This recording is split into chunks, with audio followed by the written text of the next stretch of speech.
Yeah. Before we recorded this, I told James that we got to end on some type of high note, man. This can't just be sad shit, But And we've got some time. We're not trying yeah, to no. It's definitely not ending right now. But I think, because I'm really just trying to stay mindful of the person who asked you to maybe go over this topic, that for that reason, knowing that we're all going to transition at some point. Sure, it's people out here who are on this futuristic shit, I'm going to live forever. It's like, maybe, but I doubt it. I feel like life in and of itself will find a way to make sure you don't live forever. Maybe you live longer, maybe that's 1,000 years instead of 100, but, at some point, a car can have 1,000,000 miles on it. At some point, you're going to have to lay that baby down, and I don't think, and this is something in the Black community that is, I notice is we don't have funerals. We have homegoing services. And they're often viewed as these celebrations of life. That was going to be my next question. What does that mean? Yeah, because I've been to funerals for folks that aren't Black, and oftentimes it's very stoic. It's like people are discouraged from crying, from sharing their emotions. And I think that that's part of what can create these blockages that never really go away, or they take years to go away because the person didn't allow themselves to feel. And as you were talking, it actually reminded me of more of what actually were kind of the next steps after my sister passed. And there was a lot of anger that got created that I didn't really draw the parallel between, but everybody responds differently. You mentioned you started partying, drinking, right? There's all different ways people find to cope. And typically, I find that there's a higher proportion of coping if there is a lower proportion of expressing that feeling, letting it flow outward. Yeah. And I think that is one of the biggest differences among communities, is that some communities, it's kind of like it happens, people die, move on. And then you have the other extreme is where people don't ever move on and they're just sad every day, and you walk in their house and there's this shrine to somebody that passed and it sits there for 20 years. And I think both are unhealthy. Because if somebody's gone, the fact of the matter is they're gone. They're not here anymore, physically. And so to just simply remind oneself every day, granted, there's that other balance of to keep somebody's spirit alive, but you don't have to try to keep their spirit alive for their spirit to stay alive. And I think that in some instances, it actually causes people more grief than if they were to just simply express how they felt, process it, and then let it go and move on and focus on the living and not the lived.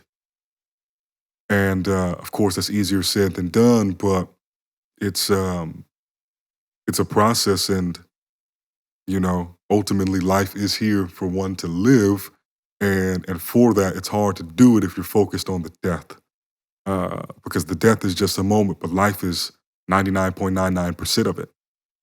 So why focus more on that 0.00001% than you do on the life lived? So that's the other thing. Celebrate people while they're here, man. To your point, it's like, we see each other every week, right? And we force that through an accountability group, but it's not like we did that because we're like, one day we're going to die, But I had this realization, even this past Mother's Day. There were people I grew up with, their mothers, One of my aunts that I don't think I in my adult life ever have told her Happy Mother's Day, and it just hit me different of like, like express that you care about people. One can say don't wait till Mother's Day to, say something, but just that idea of telling people you care about them now. But better Mother's Day than they pass and you never say it. Exactly. And too often I think people, they wait until some moment when it's too late and that person can't hear you. Maybe their spirit hears you, but they don't hear you, to communicate how they really felt about them, whether it's just a friend you got a lot of love for, whether it's a colleague that you got a lot of love for. People get weird sometimes about that word love. Very. I've thrown that word love around much more in 2021 and been not flippant with it, but been intentional and made sure that individuals that I love, regardless of what type of love, I mean, we can go into agape and da-da-da. Yeah. Like, there's many types of love, the arrows. It's not all the same, but if you have love for somebody or you love somebody, you need to make sure that they know. Well, for no benefit of anybody's, except for them understanding. And they're hearing it while they're here. Yeah. And you're not waiting until you have to, draw a mural on the wall because you never actually took the time to care about somebody while they're here. Because some people, it's like they might feel that you care, but it's just amazing if you know what I'm saying, just texting somebody out the blue, like, hey man, thinking about you. You know what I'm saying? Miss you. You know what I'm saying? Let's catch up. You remember when Garrett was on and he said to take your phone out and scroll and stop and say something? I think it's the same kind of sentiment. Yep. Reaching out to people that maybe you're not up with every week. Maybe you're not, maybe are the individuals that you have resentment towards in your family or in your past or what have you.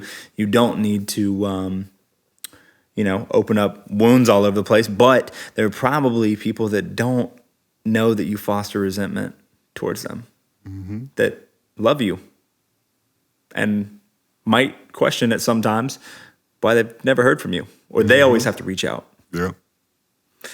Could be something to look at. I mean, another point here is that people are dying every day. People die every day. I think that, coronavirus and a few other things more recently have made that very apparent that life can be taken from somebody. But with that, I don't think that it should turn anyone into Chicken Little, running around with their head cut off. I think it should, in fact, just open up the door for you being more intentional. Intentional with your time, intentional with your love, intentional with your words. Understand that, sticks and stones may break my bones, but words will never hurt is bullshit. Yeah.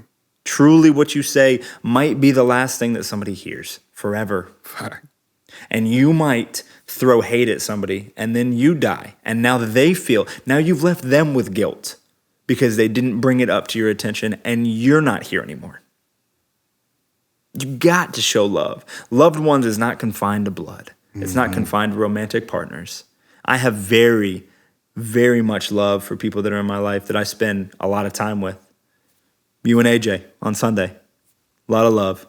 Someone that I see consistently every week as well, Maddie, a lot of love.